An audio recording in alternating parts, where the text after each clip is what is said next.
Welcome back to another week of great Daniel Fast recipes. These actually are my favorite, so I hope that you will try these and keep watching. Welcome. So let's start with the bean burgers. Now, it said that you can use black beans or kidney beans, and so I decided to do half and half. Now, I did drain off most of the liquid, but there still was a little bit in there, and it came out to about 2 cans worth of beans. So I put those in this bowl because I have a small processor. So I'm going to have to process this in different batches. But you were supposed to add in all the ingredients that you see me add in. This is the tomato paste. We're going to add in some mustard. It asks for a Dijon mustard and I made my own. Now you just have to be careful with the ingredients. I also have some garlic fresh from the garden, so I'm adding it, and that's why I'm adding in big chunks because it will be processed. And then once I did that, I decided to add it to the processor, just get it nice and smooth, and then do it in batches.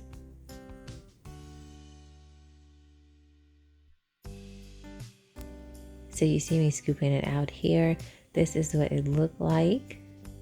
Has a reddish hue, probably because of the red kidney beans. It would be a little bit darker if you did just use the black beans. And now we're adding spices. And they wanted fresh, or they gave you measurements for dry, so that's what I'm using here. And then I am just going to mix that up. And then you're supposed to add in the oats with a mixture. So again, here I am putting the oats and a little bit of the mixture, and then I'm going to add that in as well. So once you do that, then you're going to add in some corn, and they came out to be about a half of a can of corn. So you can actually use a small can if you have one. And then you're just going to mix that. I thought the corn had a nice sweetness, so I did enjoy it in the recipe. So you're supposed to let it sit in the refrigerator, and that's just going to help it to stay clumped and uniform in a ball. So I didn't wait quite as long, and it was just really sticky and hard to work with. You'll see it when I'm trying to put them into balls. So I did use another technique later on. And I'm just putting a generous size and flattening it out so that it looks and resembles a burger.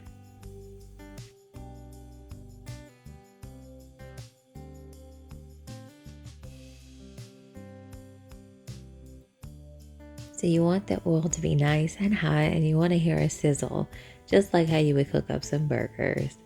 And so you want to get a nice color on them. I just flattened them out into the shape that I wanted. And then once I turned them, I did flatten them out even more, and I pretty much flipped them several times. With these, you can even eat them raw. All of the ingredients usually are edible raw, and so you just cook it until your preference as crisp as you want it.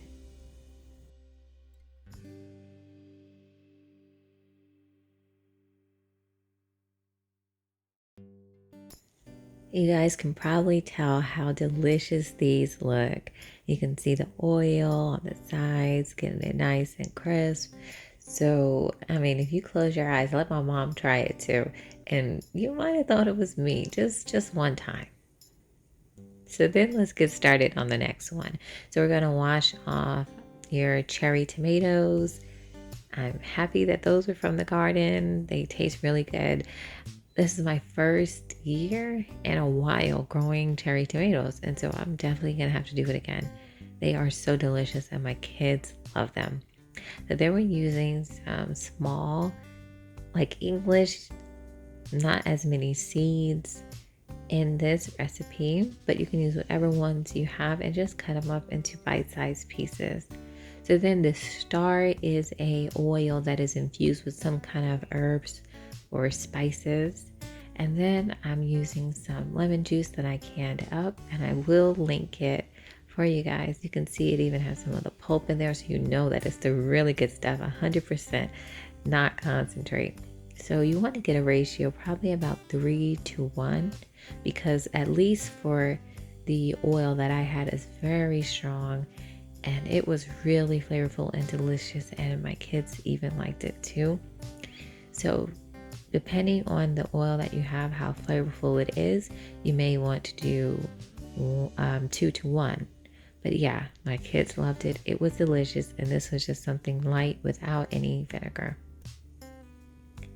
Then we're going to get started on the last recipe. So this is baked apples inside of flatbread dough.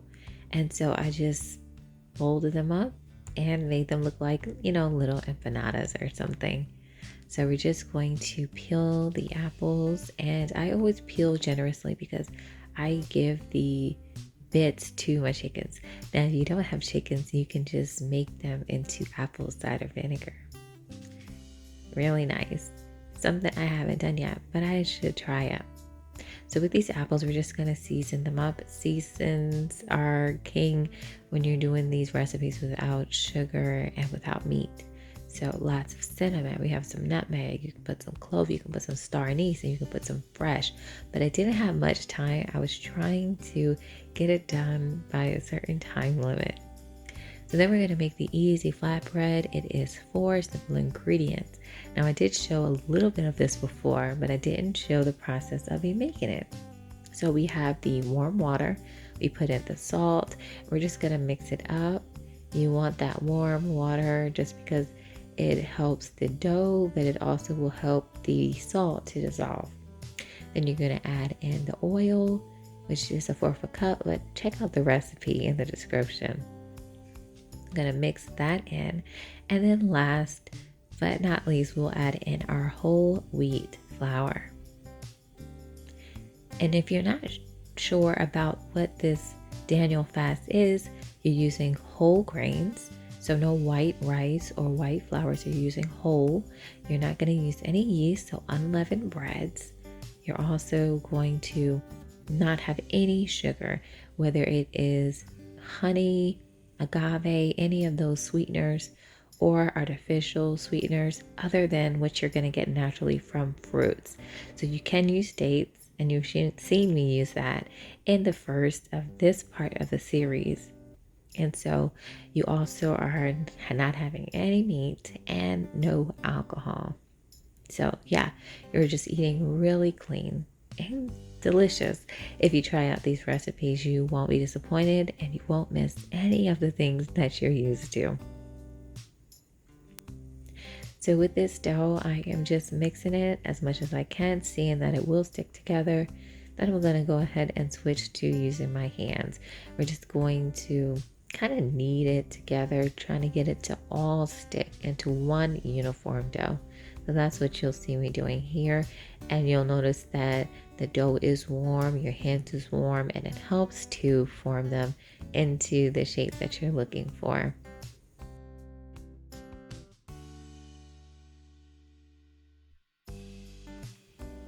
So I had the apples cooking, and you can see what it looks like. We had it covered, just a little bit of water, and you might need to add some during the way, as I did. So I'm still just mixing it up, but you can see how it's coming together and coming alive, and going to be a nice dough for us to portion out into sections. So this recipe will give you 8 different flatbreads. I don't know, I kind of had 9, but I just made it into 8. But you'll see. Here I'm just picking up all the little bits. You don't want to waste any of it. It is delicious. And I will mention that to use it for a sweet recipe, I did go down on the salt. So I went down half, but I would say maybe even just use even 1/4. And I think that it would taste really good and bring out the sweetness just a little bit, but take away the savory aspect of it. So I'm shaping it here, and we're going to use our dough cutter, and that's just going to allow us to get 8 pieces. So in half, put those in half, a little bit extra there, And then you're going to have each one extra time. So you see how I got 9 there. I just let it stay in that little section portion. So then I'm going to put them back and do one at a time.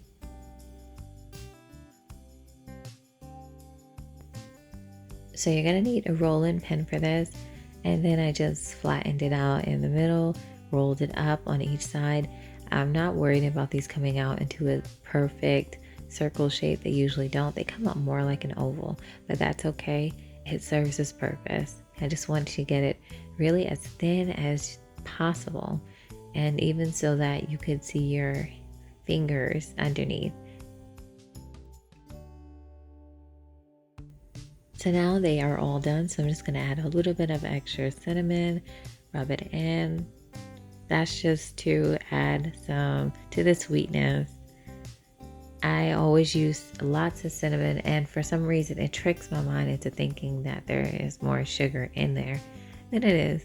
And so I'm just going to kind of fold it, and you can do whatever you want. You can just crimp them down with a fork. I was just kind of pinching them, but I did decide later on to take a fork just so it can look a little nicer around the edges. But truthfully, when I'm doing this for myself, it's more about getting it done. And so you make it look however pretty, or not as pretty, but done. And then I did decide to go back later on and to put a little slit in the middle just so that it has some room for the heat to escape.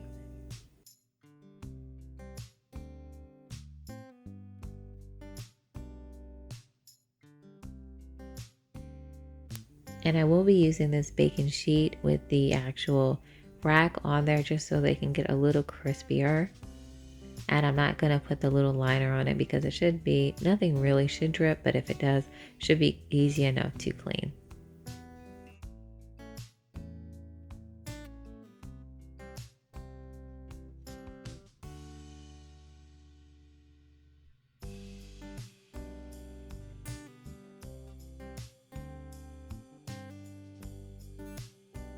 So after I got them all done, I made sure each of them had a slit, and I just spaced them out on the baking tray.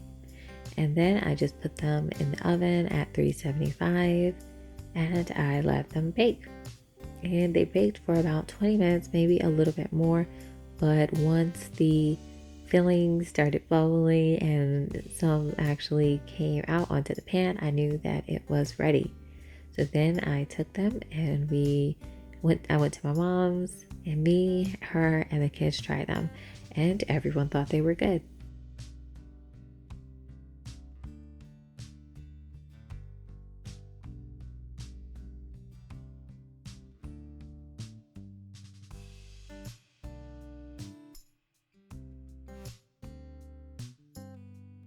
So I hope that you enjoy these recipes, and I hope to see you in the next one.